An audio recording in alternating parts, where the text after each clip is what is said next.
Баршаңызға сәлем достар, менің арнама қош келдіңіздер. Бүгін мен сіздерге жаңа жыл мерекесіне орай рулет тортын жасап көрсетемін. Осы видео сіздерге толықтай ұнайтынына мен 100% сенімдімін. Видеоны соңына дейін қараңыздар. Енді біз осы рулеттің бірінші бисквитін жасап аламыз. Бізде ыдысымыз өте құрғақ, таза болуы қажет. Енді біз жұмыртқаның ақ уызы мен сары уызын бөліп алып, сары уызына қопсытқышта салып, араластырып 1-2 минутқа қопсытып қоямыз. Біраздан соң оны қолданатын боламыз. Енді біз ақ уызына қантымызды салып 7-8 секунд миксерлеп шығамыз. Бізде миксерлеген сайын уже массамыз көпсіп, әппақ болып шығады. Енді бізде сары уызымыз дайын болды. Оны да салып 5 секундқа миксерлеп аламыз.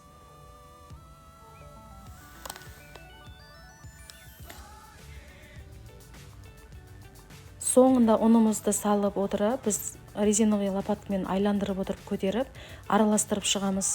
Сонда біздің бисквитіміз биіктеу әдемі болып пісіп шығады. Енді бізде массамыз дайын болды.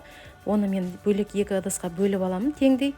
Енді оның үстіне біреуіне жасыл, екіншісіне қызыл, кондитерлік жақсы осындай бояғышты салып, араластырып дайындап, массаны дайындап аламын.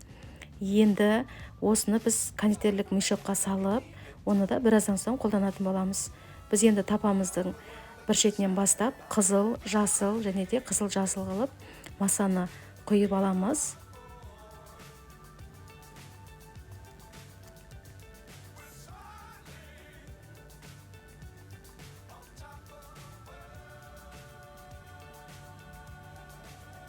Енді біз пешке 180 градусқа 20 минутқа қалдырып қоямыз.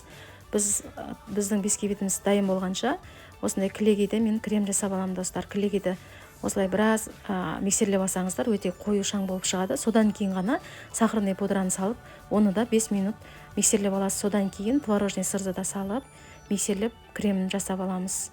Енді бізде бисквит пісіп шықты.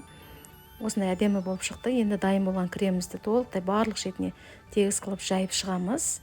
Енді бір шетін қайтарып отырып, рулетімізді осылай орап аламыз.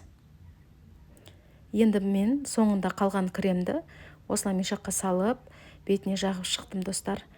Сіздермен болған Сабира, қош сау болыңыздар.